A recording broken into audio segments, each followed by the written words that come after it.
up, I would watch nature shows, and this scene at the top was my favorite. The camera would zoom in on the predator as the Jaws music would start. The predator would chase, leap, and wham! Success. Or not.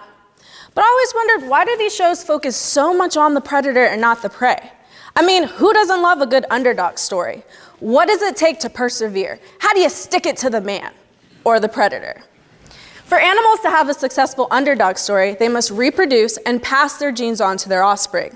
That's broadly what my dissertation focuses on, how differences within and between populations influence individuals' behavior, reproduction, and stress response with predators. Essentially, how the underdogs of the world deal with their adversaries. To answer this question, my dissertation uses two freshwater fish, Heterandria formosa, the least killifish, and Gambusia holbrooki, the eastern mosquito fish. These fish are from Tallahassee, and females are placental, so they give nutrients to their offspring. Males sneak in and mate with females. In terms of Heterandria formosa, I used two populations. One population that was used to seeing a lot of predators, and one that was not. I exposed males to those predators and looked at their mating behavior. I also exposed males and females to predators over 30 days to see how long-term stress affected their reproduction.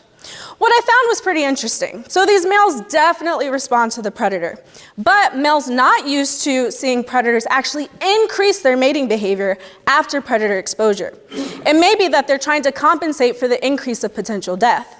The females, on the other hand, keep on having babies, no matter if there's a predator around or not. It seems like they're determined to pass on their genes, even when stressed.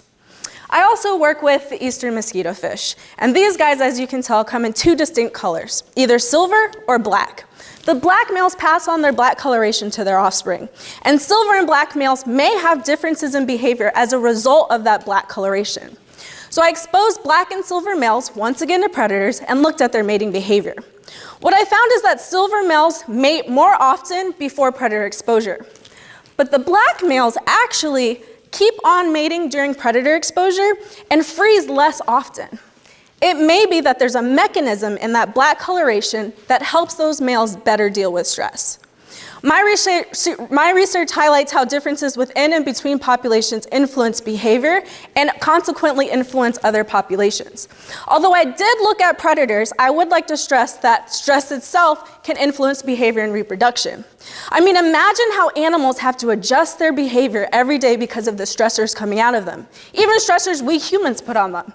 So now that you're all experts, if you're a fish and an underdog, what are you supposed to do? Just keep swimming and getting it on. Thank you.